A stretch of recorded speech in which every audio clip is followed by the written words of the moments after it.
Welcome. My name's Esther Fransham and I teach classes in the community and face-to-face, and I just wanted to talk to you about a class that I teach on a Tuesday night, which is called Trigger Point Pilates, and it's a class that we need equipment for, and this is to help release the fascia in the body. So this is the equipment that we use. So we use a roller, and this piece of equipment is quite firm, but what you could do instead of using the roller is you could roll a towel up to use. But the thing is that this does need to be from your bottom to your head. You need to be able to get your whole body on the roller, so we lie on this piece of equipment. We have stimulating prickle balls, which we use all over the body, not just feet, legs, shoulders, hips, pelvis, side, armpit. So we use these all over the body. We also use another two pieces of kit. We use the soft Pilates ball, and this can be put between the knees, under the pelvis, under the arm, under the head. We can deflate this so that it's not nearly so pumped up, and we can use that as a support as well. So that's a great piece of kit.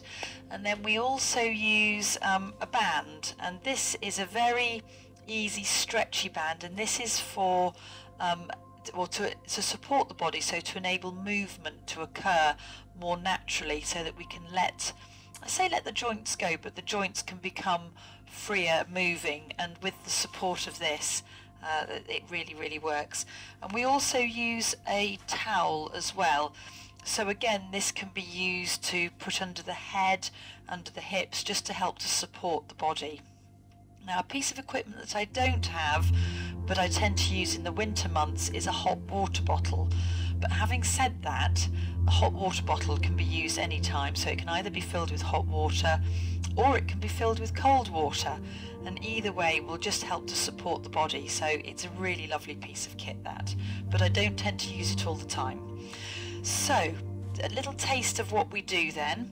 So we just take all our kit off the mat. So the first thing within the class that we do is we lie down on the roller. So you pop the roller on your mat. Now, there is no real graceful way of getting on the roller, so you just have to do the best you can. Some people sit on it, as I am doing, like this, and come to lie down.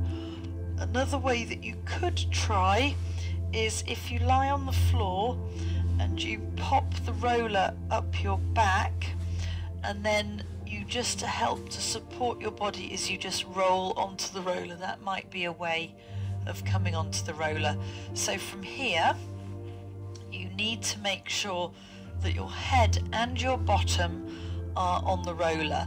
And this first, I say move, exercise, this first period of time within any Trigger Point Pilates class is usually about 15 minutes or slightly longer, and we spend the time lying on the roller because it helps the two nervous systems, your fight and flight nervous system and your chill out nervous system, so the sympathetic and the parasympathetic nervous systems. It helps those two systems to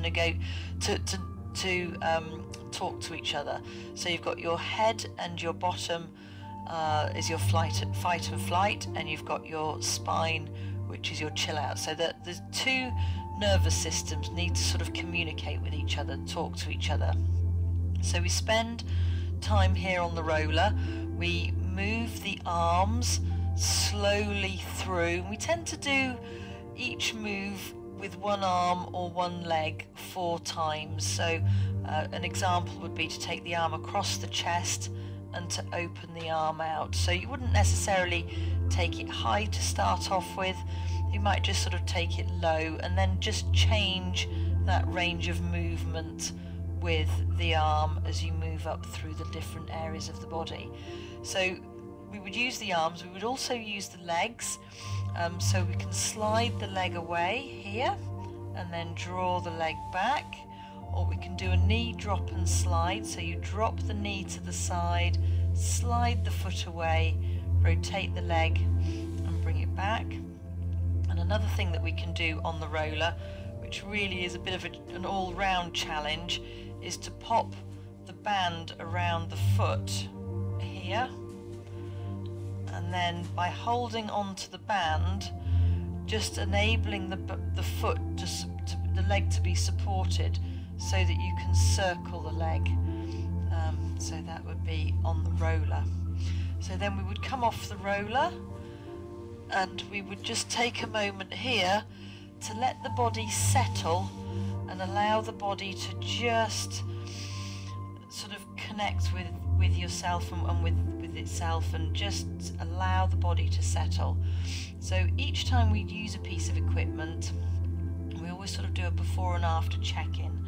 So then we could either use the soft Pilates ball underneath the hips here, and then extend and open the back by pulling the knee in towards the chest, or we could use the stimulating prickle balls.